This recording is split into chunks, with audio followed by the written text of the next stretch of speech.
The alarm bells rang through the human starship New Horizon like angry metal birds. Captain Jake Morrison ran down the narrow hallway, his boots making loud sounds on the metal floor. Behind him, Dr. Lisa Grant and engineer Amy Walsh followed, quickly, their breathing heavy in the recycled air. "Captain, the signal is getting weaker," called out Lieutenant Ben Parker from the bridge. His voice came through the ship's speakers with a crackling sound. "Whatever is out there won't last much longer." Jake stopped at the equipment room and grabbed his spacesuit. The thick white material felt heavy in his hands. "How far out is the distress signal coming from?" he asked, while pulling on the suit's arms. "About 2,000 meters off our port side," Amy answered. She was already putting on her own suit, her red hair disappearing under the clear helmet. "The ship looks badly damaged from here. Hull breaches in at least 3 places." Dr. Grant checked her medical bag one more time. Inside were bandages, medicine shots, and a portable scanner that could read basic life signs from most known species. "Do we know what kind of beings are on that ship?" she asked. Jake shook his head. "The computer can't match the ship design to anything in our files. The distress signal is using an old emergency frequency that most space-traveling species know about. That's all we have." The 3 humans finished putting on their spacesuits and walked to the airlock. Through the small window, they could see the damaged alien ship floating in the black space. It was about half the size of the New Horizon, with a long, thin body and wings that looked like they belonged on a bird. But the wings were torn and twisted, and dark scorch marks covered most of the ship's surface. "Looks like weapon damage," Amy said quietly. "Someone attacked them." Jake nodded. "Pirates, maybe, or worse." He pressed the button to open their ship's outer door. "Stay close to each other. We don't know what we'll find over there." The 3 humans used their suit rockets to fly across the empty space between the 2 ships. The alien vessel grew larger as they got closer. Up close, they could see that the damage was even worse than it looked from far away. Holes in the hull showed the dark inside of the ship. Pieces of metal floated around the wreck like deadly snow. "There," Lisa pointed to, a section of the ship that still looked whole. "That area might still have air inside." They found a way into the alien ship through a damaged loading door. Amy used her tools to force the door open wider so they could fit through. Inside, emergency lights blinked red and yellow, making strange shadows on the walls. The ship's hallways were taller and narrower than human ships. The walls had a smooth, curved shape that reminded Jake of the inside of a seashell. Everything was built for beings that were taller and thinner than humans. "Air is breathable," Lisa said, looking at her scanner. "Oxygen levels are low but safe. Temperature is cold but not dangerous." They moved deeper into the ship, following the emergency lights. The silence felt heavy around them. Their boots made the only sounds, echoing off the strange walls. "Wait," Amy whispered. She held up her hand for them to stop. "I hear something." They listened carefully. From somewhere ahead came a soft sound, like someone crying very quietly. Jake pulled out his sidearm but kept it pointed down. "Hello?" He called out in Standard, the common language used by most space travelers. "This is Captain Morrison of the human ship New Horizon. We received your distress signal." The crying sound stopped. Then came a voice, weak and rough. "Help. Please help." They found the voice in what looked like the ship's medical room. 2 alien beings lay on beds that were too long and too narrow for humans. One was clearly dying, his breathing slow and painful. The other, smaller one, sat beside the bed, holding the larger alien's hand. The aliens looked like crosses between humans and birds. They had long, thin bodies covered in what looked like very short, soft feathers. Their faces were narrow with large, dark eyes and small mouths. Their hands had 4 long fingers that ended in small claws. "My name is Dr. Grant," Lisa said softly as she approached the bed. "I'm a doctor. Can you understand me?" The larger alien opened his eyes. They were completely black, like looking into deep space. "I understand," he said in broken Standard. "I am Korth 7. This is Zeph Ka." He looked at the smaller alien, who Jake now realized was much younger. "He is my responsibility." Lisa scanned the alien with her medical equipment.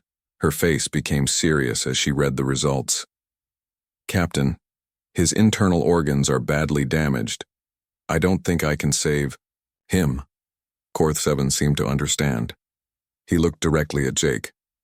You are the leader? Yes, Jake said. I'm the captain of our ship. The dying alien struggled to sit up. The younger one, Zefka, helped support him. I must ask something of you, human captain. My people have a ceremony. It is important. What kind of ceremony? Jake asked. Zefka has no family left. War on our world killed them all. I am his guardian, but I am dying. Korth 7's voice was getting weaker. Our law says I can choose a new guardian for him, someone to be his family. Amy looked confused. You want us to take him to other members of your species? Korth 7 shook his head slowly. No others left nearby. Pirates hunt refugee ships, kill my people for sport. His large eyes fixed on Jake again. You came to help strangers. That shows good heart. Will you accept family bond with Zefka? Jake didn't understand completely, but he could see the desperation in the alien's eyes. The young one, Zefka, looked scared and lost. What does family bond mean exactly? It means you become his family. Not just guardian, but true family. Our ceremony makes it real in law and in spirit. You will feel responsibility for him like he was born to you. Lisa touched Jake's arm gently. Captain, we don't know what this involves. There could be legal problems or biological issues we don't understand. But Jake looked at Zefka and saw something that made his decision easy. The young alien reminded him of his nephew back on Earth. The same lost look in his eyes when Jake's brother died in a transport accident. Family wasn't just about blood. Sometimes it was about being there when someone needed you most. What do I need to do? Jake asked. Korth 7 smiled. The first expression of happiness they had seen from him. Give me your hand. Jake reached out. Korth 7 placed his clawed hand over Jake's human one. The alien's skin felt warm and slightly rough, like very fine sandpaper. Korth 7 spoke words in his own language, sounds that were musical and sad at the same time. Then he switched to standard. I name you family bond, Jake Morrison of the humans. Protect Zefka as blood of your blood. Love him as heart of your heart. Guide him as wisdom of your wisdom. Something strange happened as Korth 7 spoke. Jake felt a warm feeling in his chest like drinking hot coffee on a cold morning. But deeper than that, like a connection was being made that he couldn't see but could definitely feel. I accept, Jake heard himself saying, though he hadn't planned to speak. Korth 7 squeezed Jake's hand once, then looked at Zefka. You have new family now, young one. Learn from them. Honor them. Love them as they will love you. Zefka nodded, tears running down his feathered cheeks. I understand, Guardian Father. Korth 7 closed his eyes and took one last deep breath. The room became very quiet except for the soft humming of the ship's damaged systems. After a moment, Zefka looked up at Jake. The young alien's voice was barely a whisper, but the word he spoke needed no translation, even though he said it. In his own language first, then in standard, Father Chosen, Jake felt that warm feeling in his chest grow stronger. Whatever had just happened, there was no going back now. He had a family member he had never expected, from a species he had never met, in circumstances he could never have imagined. But, as he looked into Zefka's large, trusting eyes, Jake knew he had made the right choice. The trip back to the New Horizon felt different to Jake. He kept looking at Zefka floating beside him in the space between the two ships. The young alien moved awkwardly in the borrowed human spacesuit that Amy had quickly adjusted for his longer, thinner body. But Zefka stayed close to Jake, like a lost child staying near a parent in a crowded place. When they got back inside the New Horizon, the crew gathered in the main corridor to see the alien. Most of them had never seen a non-human before. They stared at Zefka with curious eyes, but they were polite about it. Jake felt proud of his crew for not making the young alien feel more uncomfortable than he already was. "Captain," said Lieutenant Ben Parker quietly, "Command is asking for a full report about the rescue. They want to know about our passenger." Jake nodded. "Tell them I'll send the report in an hour. Right now, we need to get Zefka settled somewhere. Safe." Dr. Lisa Grant was already scanning Zefka with her medical equipment. His body temperature is lower than ours and his heart rate is faster, but he seems healthy, just scared and sad, which makes sense after what he's been through. "Amy." Walsh looked at the young alien thoughtfully. "We need to set up quarters for him. The standard crew rooms won't work. He's too tall, and look at his legs, they bend differently than ours." Zefka had been quiet since they left his guardian's body on the damaged ship, but now he spoke in his soft musical voice. "I do not wish to cause trouble for you. If there is a small space I can manage." "You're not causing trouble," Jake said firmly. "You're family now. Family takes care of each other." The word family seemed to have a strong effect on Zefka. His large dark eyes brightened and he stood a little straighter. "Family," he repeated, like he was testing how the word felt in his mouth. Over the next few hours, Amy worked on converting a storage room into living space for Zefka. She made the ceiling higher and built a sleeping platform that fit his longer body. Dr. Grant researched everything she could find about Thraxian biology and culture in the ship's computer files. "There's not much information," Lisa told Jake, later in his quarters. "The Thraxians are a pretty new species to us. First contact was only about 10 years ago, and most of them have been dealing with a civil war on their homeworld. We know they're intelligent, peaceful, and good with technology. But this family bond thing, I can't find anything about it in our files." Jake sat in his favorite chair, feeling tired, but also strangely energetic. "I keep thinking about him. Is that normal?" "What do you mean?" "Ever since that ceremony, I feel like I need to check on him. Make sure he's okay. It's like when my nephew was little and stayed with me for a week. I couldn't relax until I knew he was safe." Lisa looked interested. "That's fascinating. Maybe the family bond ceremony has some kind of biological effect. Some species form connections through chemical signals or mental links. You think that alien magic actually worked on me?" "I think," Lisa said carefully, "that maybe it's not magic. Maybe it's science we don't understand yet. Some animals on Earth form pack bonds with other species. Dogs and humans have been doing it for thousands of years." Jake nodded. That made sense. Whatever it is, it feels real. The next morning, Jake found Zefka in the ship's common area, staring out a large window at the stars. The young alien had figured out how to use the food machines, and he was eating something that looked like soup, but smelled like flowers. "How did you sleep?" Jake asked, sitting down across from him. "Sleep was difficult," Zefka admitted. "Everything is strange here. The sounds are different. The smells are different, but—" He paused, looking directly at Jake. "I felt safe. That was new." "What do you mean?" Zefka stirred his soup slowly. "Since the war began on my world, I have not felt safe.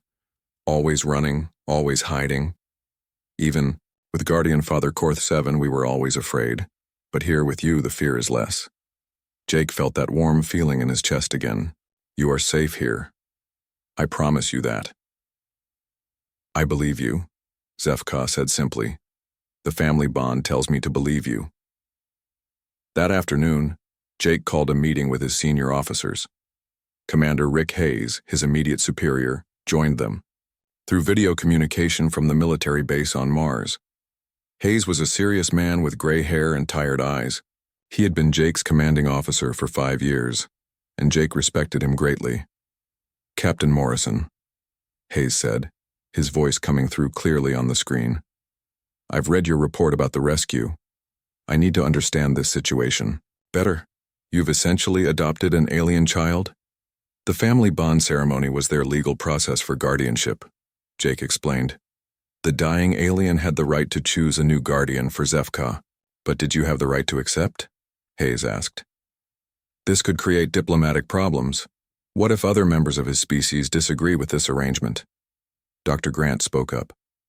"Sir, from what I've researched, The Thraxians are refugees.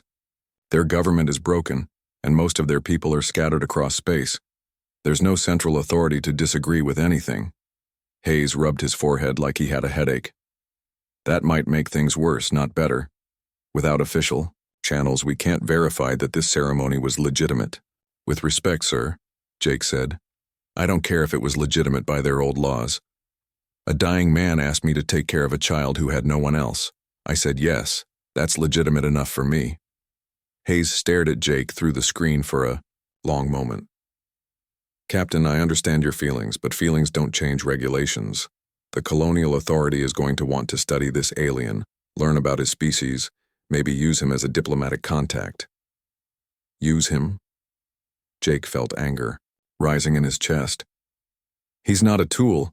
He's a child who just lost the only family he had left. He's also the first Thraxian we've had extended contact with, Hayes pointed out. Think about the bigger picture here. Amy Walsh, who had been quiet during the meeting, suddenly spoke up. Commander Hayes, sir, what if Zefka doesn't want to be studied? What if he wants to stay with Captain Morrison? What he wants isn't really the issue here, Hayes said, but his voice was gentler. There are procedures for situations like this. Are there? Jake asked. Has this exact situation happened before? Has any human ever been chosen as family by an alien species? Hayes was quiet for a moment.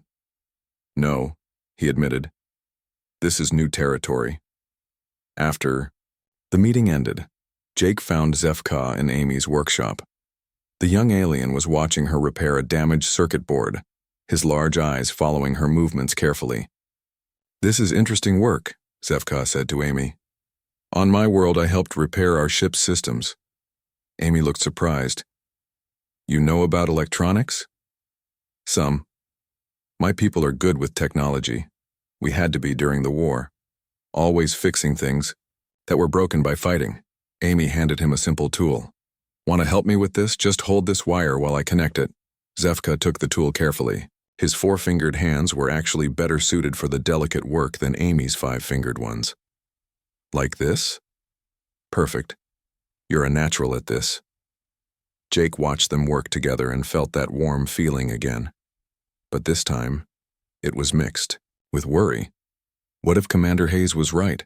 What if the authorities took Zefka away for study or diplomatic reasons? Father chosen, Zefka said suddenly, looking at Jake. You seem troubled. Jake was surprised. How did you know? The family bond, Zefka said simply. I can feel when you are worried. Is it about me? Jake didn't want to lie to him. Some people in my government think you should go to a special place where scientists can learn about your species. Zefka's feathers seemed to flatten against his body, like a bird afraid of a storm. Would you let them take me? No, Jake said immediately, but I might not have a choice. Amy stopped working and looked at both of them. Captain, what if we could prove that Zefka is better off staying here? What if we could show that the family bond actually works, that it's beneficial for both species? How would we do that? Amy smiled. Easy. We let Zefka show everyone what he can do. I've been watching him work for 20 minutes and he's already better at microelectronics than half my engineering team. Zefka looked confused. I do not understand. Jake sat down next to the young alien. Zefka, would you like to learn more about human technology? Maybe help Amy with her work? I would like that very much, Zefka said, his voice brightening. Learning new things makes the sadness smaller. Then that's what we'll do, Jake decided. We'll show everyone that this family bond isn't just about emotions. It's about two species helping each other grow. Dr. Grant, who had been quietly listening, smiled. I think that's exactly what Korth 7 hoped would happen when he performed that ceremony. That night, Jake checked on Zefka before going to his own quarters. He found the young alien studying human technical manuals on a computer tablet. Good night, Zefka, Jake said.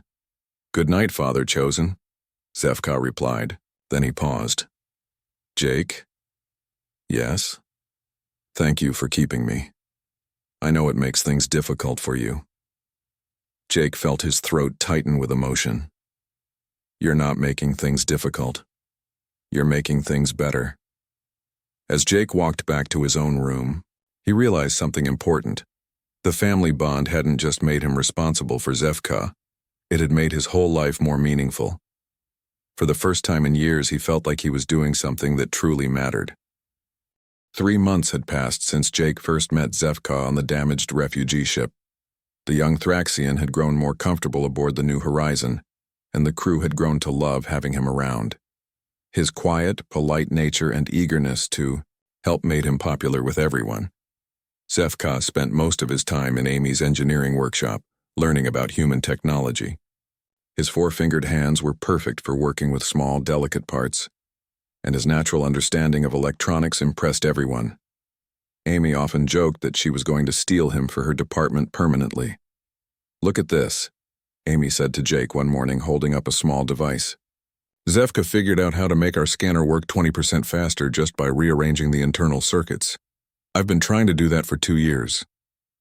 Jake felt pride swell in his chest as he watched Zefka carefully adjusting another piece of equipment.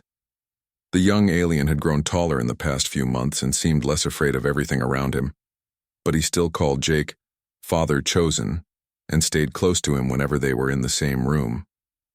"The family bond grows stronger," Zefka had explained to Dr. Grant during one of his regular medical checkups.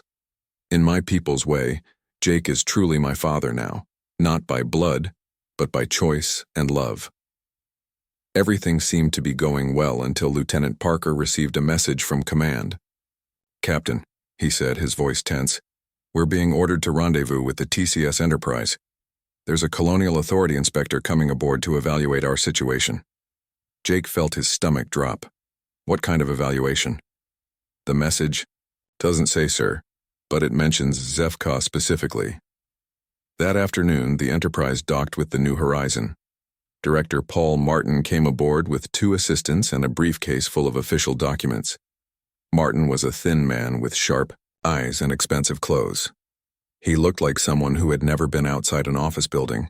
"Captain Morrison," Martin said in a crisp, professional voice, "I'm here to conduct a full review of your decision to harbor an alien refugee without proper authorization." "Zefka isn't being harbored," Jake replied carefully. "He's a member of my family through a legitimate adoption ceremony." Martin raised an eyebrow. "Captain, you're not qualified to determine what's legitimate under alien law. That's why I'm here." Dr. Grant stepped forward. "Director Martin, I've been studying Thraxian culture extensively. The family bond ceremony is a recognized legal process among their people." "Doctor, with respect, you're a ship's medic, not a xenocultural expert," Martin said dismissively. "The Colonial Authority has real experts who need to examine this situation properly." Jake felt anger building inside him, but he kept his voice calm. "What exactly are you proposing?" "The alien needs to be transferred to Research Station Gamma for proper study. We need to understand his species better, learn about their technology, their culture, their potential as allies or threats." "His name is Zefka," Jake said firmly, "and he's not going anywhere." Martin's assistants began setting up recording equipment. "Captain, this isn't a request. The Colonial Authority has determined that first contact protocols were not properly followed. The alien must be remanded to proper custody." Zefka, who had been quietly listening from the corner, finally spoke. "I do not wish to go to this research station. I wish to stay with my family." Martin looked at Zefka like he was studying an interesting insect. "I'm sure you do. But what you want isn't really relevant to the larger picture here." Jake stepped between Martin and Zefka. "Director, with all due respect, you're talking about breaking up a family. That's not acceptable. Captain Morrison, you're being emotional about this. Think rationally. One alien's comfort versus the security and advancement of human civilization. It's not a difficult choice." Before Jake could respond, the ship's alarm began ringing. Lieutenant Parker's voice came over the speakers. "All hands to emergency stations. We have a distress signal from a civilian transport. Pirates are attacking the merchant vessel Bright Star." Jake turned to his crew. "Amy, get the engines ready for maximum speed. Lisa, prepare medical bay for casualties. Ben, plot a course to intercept." Martin grabbed Jake's arm. "Captain, You can't just leave in the middle of an official inspection. Jake looked down at Martin's hand on his arm, then looked directly into the director's eyes. Director, people are dying out there. The inspection will have to wait. The New Horizon raced toward the distress signal at full speed. When they arrived, they found the merchant ship Bright Star badly damaged and leaking air. 3 pirate vessels were still attacking it, their weapons tearing new holes in the transport's hull. Take us in close, Jake ordered. Target their engines, not their life support. The fight was brief but intense. The New Horizon's superior weapons and Jake's crew's skill quickly drove off the pirates. But the Bright Star was in terrible condition, with dozens of passengers trapped in damaged sections of the ship. Captain, Dr. Grant called from the medical bay. I need help getting to the survivors. The ship's structure is too unstable for normal rescue equipment. Zefka suddenly stepped forward. I can help. My people have better balance and flexibility than humans. I can reach places you cannot. Director Martin, who had followed them to the bridge, spoke up quickly. Absolutely not. The alien cannot be risked in dangerous situations. Jake looked at Martin, then at Zefka. The young Thraxian's large eyes were determined and brave. It's his choice, Jake said. I choose to help, Zefka said simply. For the next 4 hours, Zefka worked alongside Dr. Grant and the rescue teams, crawling through twisted metal passages to reach trapped passengers. His thin body could fit through spaces that would be impossible for humans, and his natural agility let him move safely through areas where the ship's structure was collapsing. Jake watched from the New Horizons bridge as Zefka carefully carried a small human child through a gap in the wreckage. The little girl was crying, but she stopped when Zefka began humming a soft Thraxian lullaby. There, Amy pointed at her scanner. Zefka found another group of survivors in Section C, 5 adults and 2 children. One by one, Zefka helped guide the survivors to safety. When the last person was rescued, he was covered in dust and small cuts, but he was smiling. The little girl he had carried first ran back to him and hugged his long legs. Thank you, Birdman, she said in the innocent way that only children can speak. Director Martin had watched the entire rescue operation in silence. When Zefka finally came back aboard the New Horizon, Martin approached him. That was impressive, Martin admitted reluctantly. Zefka tilted his head, confused by the praise. I helped my father's people. That is what family does. Your father? Martin looked at Jake. Jake is my father chosen. His people are my people now. When they are in danger, I protect them. The rescued passengers from the Bright Star were transferred to the New Horizons medical bay and guest quarters. Jake found Director Martin in the common area later that evening, sitting alone with a cup of coffee and a thoughtful expression. 17 people, Martin said quietly when Jake sat down across from him. What? 17 people that your alien saved today, including 3 children. Martin stirred his coffee slowly. I came here planning to take him away for study. Treat him like a specimen. Jake said nothing, letting Martin work through his thoughts. But I watched him risk his life for complete strangers. Human strangers. He didn't hesitate, didn't ask for anything in return. He just saw people who needed help, and helped them. That's who he is, Jake said simply. Martin nodded slowly. Captain, I owe you an apology. And I owe him one too. I was so focused on procedures and protocols that I forgot we were talking about a person. A person who chose to become part of your family and make your people his people. So what happens? Now Martin closed his briefcase of official documents. Now I go back to my superiors and tell them that the family bond between you and Zefka is not only legitimate, it's beneficial to human interests. That young alien saved more lives today than most humans do in their entire careers. Dr. Grant joined them, looking tired but satisfied. All the survivors will be fine. Some broken bones, some cuts, but nothing life-threatening. Zefka's quick thinking and bravery made the difference. Where is he now? Jake asked. In his quarters reading technical manuals, Lisa smiled. Amy gave him some advanced engineering textbooks as a reward for his help today. He's already halfway through the first one. Martin shook his head in amazement. Remarkable. Captain Morrison, I think you've stumbled onto something important here. This family bond concept could change how we interact with other species. It's not about politics or diplomacy, Jake said. It's about family, pure and simple. Later that night, Jake checked on ZFK before going to sleep. The young Thraxian was indeed reading, but he looked up when Jake entered. Father Chosen, I have a question. What is it? The man from your government, Director Martin. He wanted to take me away to study me, but after today he changed his mind. Why? Jake sat on the edge of ZFK's sleeping platform. Because he saw who you really are. He saw that you're not just an alien to be studied. You're a person who cares about others, who helps when help is needed. Your family. ZFK smiled, showing his small, sharp teeth. I understand now. Actions speak louder than words, as you humans say. 6 months after Director Martin's visit, life aboard the New Horizon had settled into a comfortable routine. ZFK had become an official member of Amy's engineering team, and his innovations had improved the ship's systems in ways no one had expected. Jake felt proud every day watching his adopted son grow more confident and skilled, but their peaceful life was about to change. Captain, Lieutenant Parker called from the communications station, his voice tight with worry. We're receiving a priority message from command. There are 3 Thraxian ships approaching our position. Jake felt his blood turn cold. Thraxian ships, are you sure? Yes, sir. They're using Thraxian identification codes and requesting permission to come aboard. They say they're here for ZFK. ZFK, who had been working at a nearby console, froze. His feathers flattened against his body and his large eyes filled with fear. They found me, he whispered. Jake moved to stand beside his adopted son. Who found you? Who are they?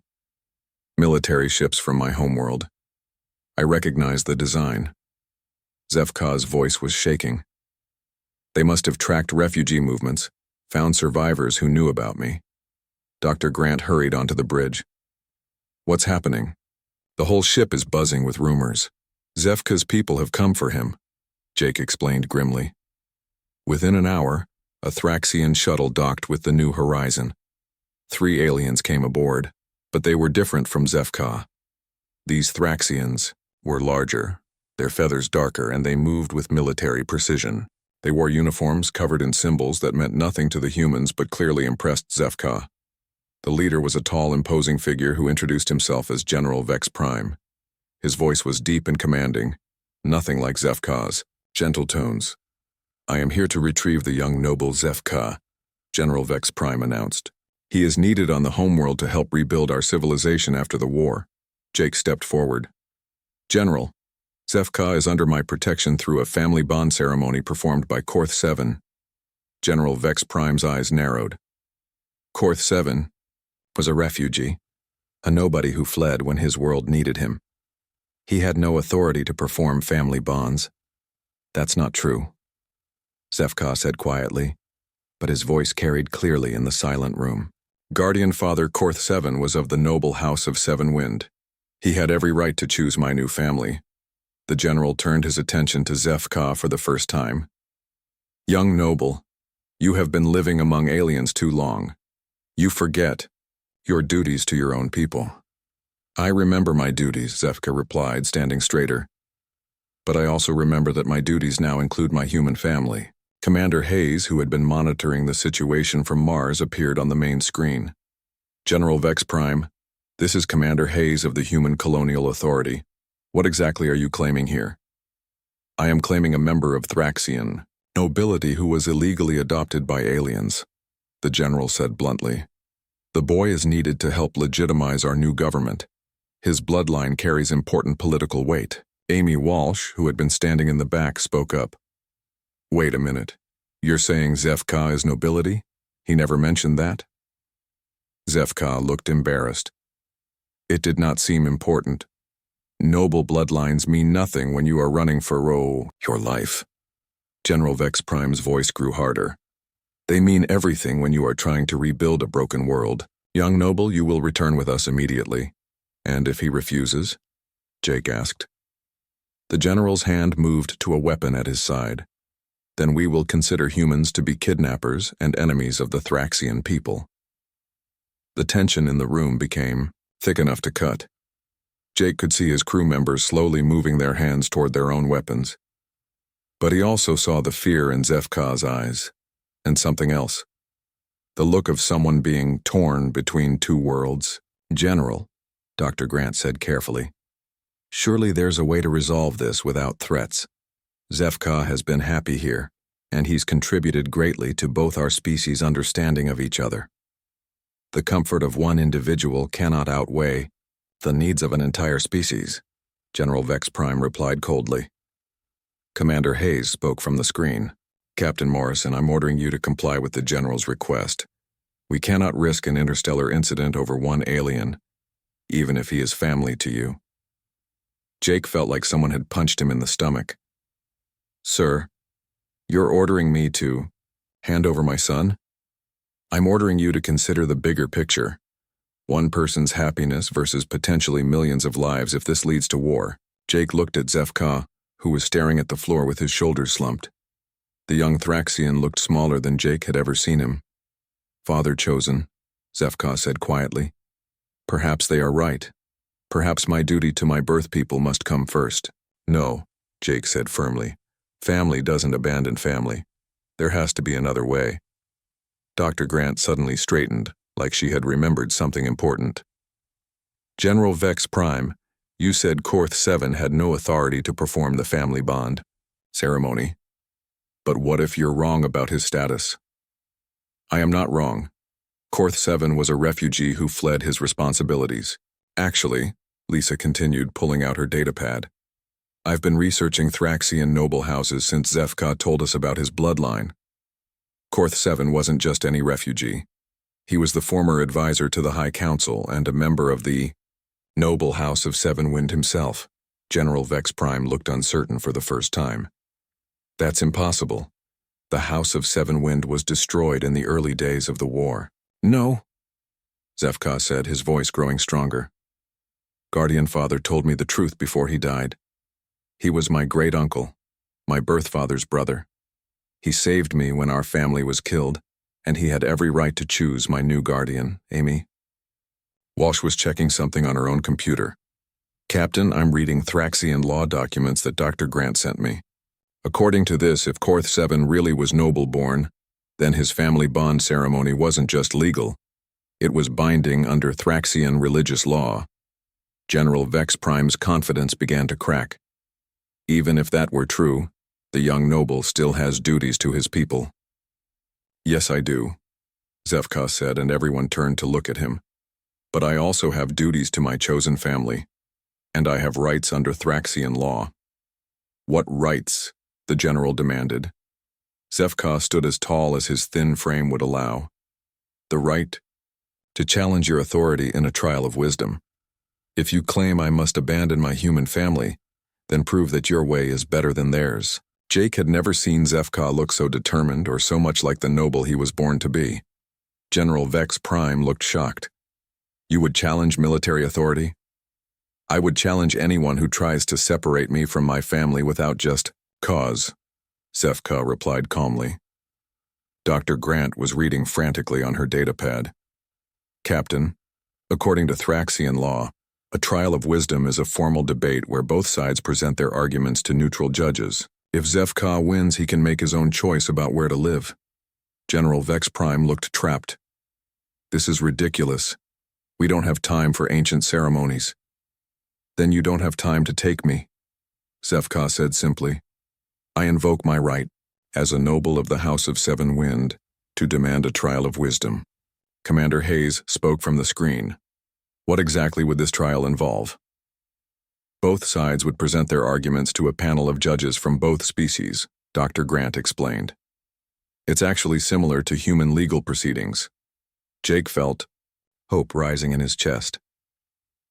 "General, unless you're afraid that your arguments won't stand up to examination." General Vex Prime's feathers ruffled with anger. "I am not afraid of anything, especially not arguments from aliens." "Then you accept the trial?" Zefka asked. The general was quiet for a long moment. Jake could see him thinking, weighing his options. Finally, he spoke. "Very well. We will have your trial of wisdom. But when I win, you will come with us immediately, and humans will be forbidden from interfering with Thraxian affairs ever again." "And if Zefka wins?" Jake asked. "Then he may choose his own path," the general said reluctantly. "But he will not win. No alien-raised child can argue better than a trained military leader." Zefka looked at Jake with those large, trusting eyes. "Father chosen, will you help me prepare for this trial?" Jake put his hand on Zefka's shoulder, feeling the warm weight of the family bond in his heart. "Of course I will. We'll all help you. That's what family does." Amy smiled grimly. "General, I hope you're ready for this. You're about to learn what happens when you threaten a human's family." Dr. Grant was already making notes. "We have a lot of work to do. Zefka, you're going to need to argue not just for your own happiness, but for the value of interspecies families." As the general and his escort were shown to guest quarters, Jake realized that everything they had built together was about to be tested. But looking at his adopted son's determined face, he felt confident. Zefka had grown from a scared refugee into a brave young adult who knew his own mind. The trial would determine not just Zefka's future, but the future of human Thraxian relationships. Jake just hoped that love and family would prove stronger than politics and duty. The trial of wisdom was set to take place 3 days later on the neutral space station called Haven Point. Both human and Thraxian representatives would serve as judges, making the decision fair for both sides. Jake spent those 3 days helping Zefka prepare his arguments while General Vex Prime worked with his own advisors. "Remember," Dr. Grant told Zefka on the morning of the trial, "this isn't just about you anymore. This is about proving that families can form across species lines." Zefka nodded seriously. He had grown even taller in the past few days, and his posture was more confident. The scared refugee child was gone, replaced by a young adult who knew his own worth. "I understand, Lisa friend," he said. "I must show them that the family bond made me stronger, not weaker." Amy handed him a small device. "This contains all the technical innovations you've helped us develop. If they question your contributions, show them this." Jake felt nervous as they traveled to Haven Point. Commander Hayes met them at the docking bay, along with 3 other human officials who would serve as judges. The Thraxian delegation was already there, including General Vex Prime and several other military leaders. The trial took place in a large circular room with judges seated around the outside.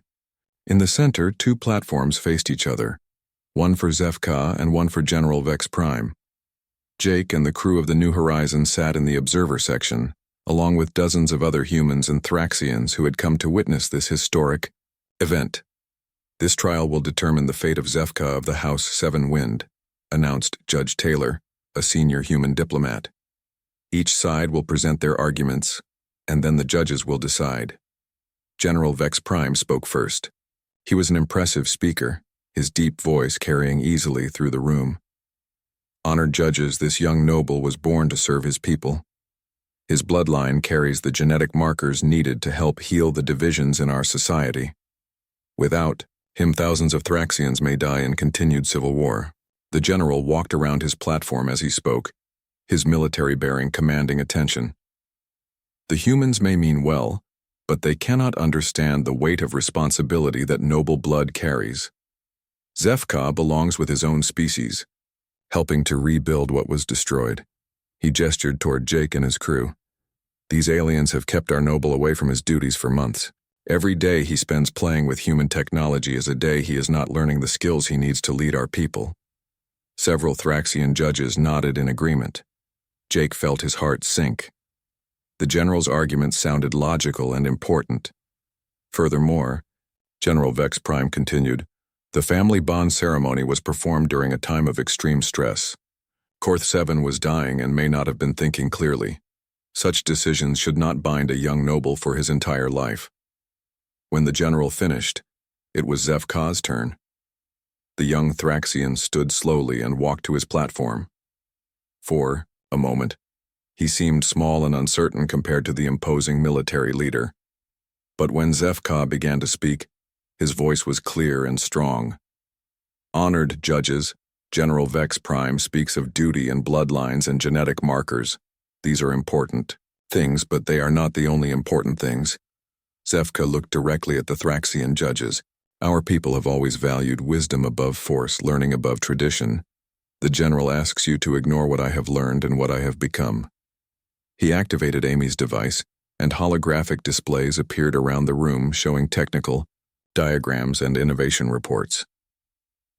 In 6 months with my human family, I have learned more about technology and cooperation than I learned in years of traditional education. These innovations could help rebuild our world faster and better than old methods. Jake watched the judges studying the technical displays with interest. Even the Thraxian military officers looked impressed. But more than that, HFY continued, I have learned what true family means. General Vex Prime says I was kept away from my duties, but I was not kept away. I was given new duties. Duties to protect and help people who chose to love me even though I was different from them. HFY's voice grew stronger as he spoke.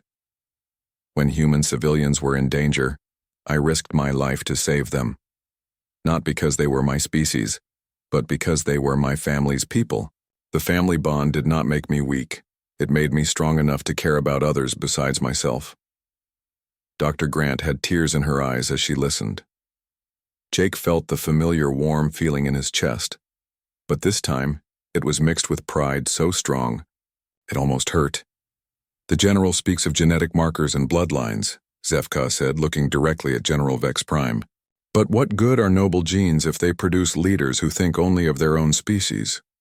What good is pure Thraxian blood if it cannot learn to work with others? Several human judges were nodding now. Even some of the Thraxian judges looked thoughtful. I propose a different path, HFY continued. Let me serve my people not by abandoning what I have learned, but by using it. Let me be a bridge between our species.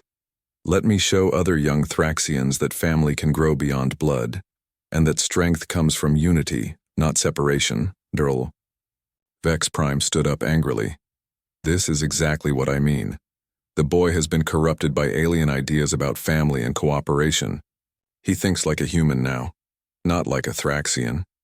HFY turned to face the general directly. I think like someone who has been loved by 2 different species. I think like someone who has learned that the universe is bigger than one world, one people, one way of thinking. The young Thraxian walked closer to the edge of his platform. General, you say I have duties to my birth people. You are right. But those duties include bringing them wisdom I have gained, not just genetic material I was born with. Jake heard someone in the observer section gasp. When he looked around, he saw that more people had entered the room. Young Thraxians, perhaps a dozen of them, were standing near the entrance. They looked like refugees, thin and tired, but their eyes were fixed on HFY with hope. One of them, a female about HFY's age, stepped forward. Honored judges, we came here to speak for HFY. We are young Thraxians who have also lost our families in the war. Judge Taylor looked surprised. You wish to testify? We wish to ask for family bonds with humans, the young female said simply. HFY has shown us that it is possible to find new family among the stars. We want that chance too. General Vex Prime looked shocked. This is outrageous. You cannot all abandon your people. We are not abandoning anyone, another young Thraxian said. We are asking to join our future to another species that has shown us kindness when our own people had only war to offer. Jake felt his heart racing. This was bigger than just HFY now. This was about the future of both species. The judges talked quietly among themselves for several minutes. Finally, Judge Taylor stood to announce their decision. This trial has shown us something unexpected, he said.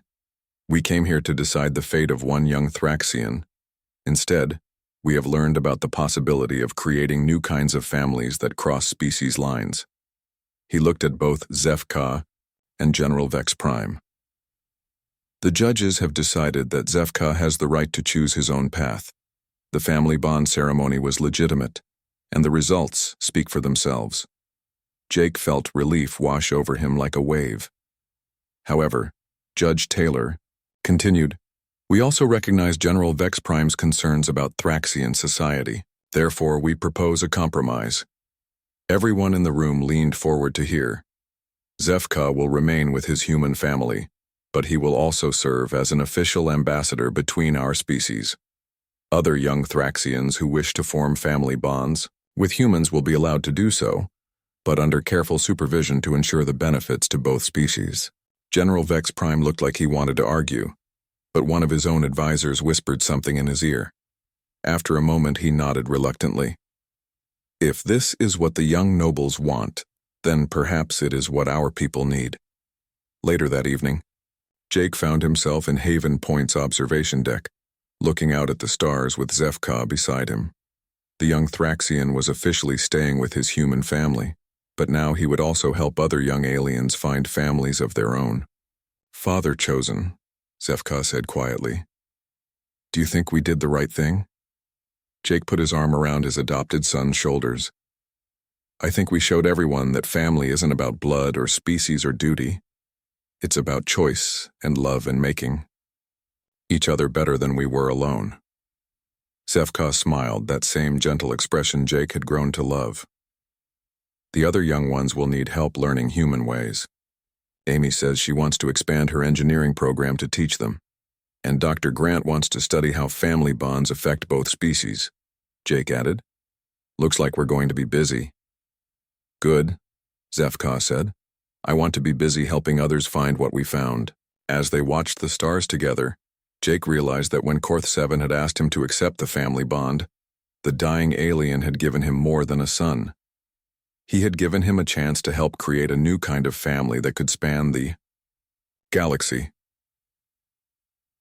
When humans choose you as family, what comes next is love that grows beyond anything you ever imagined possible. And sometimes that love changes the universe.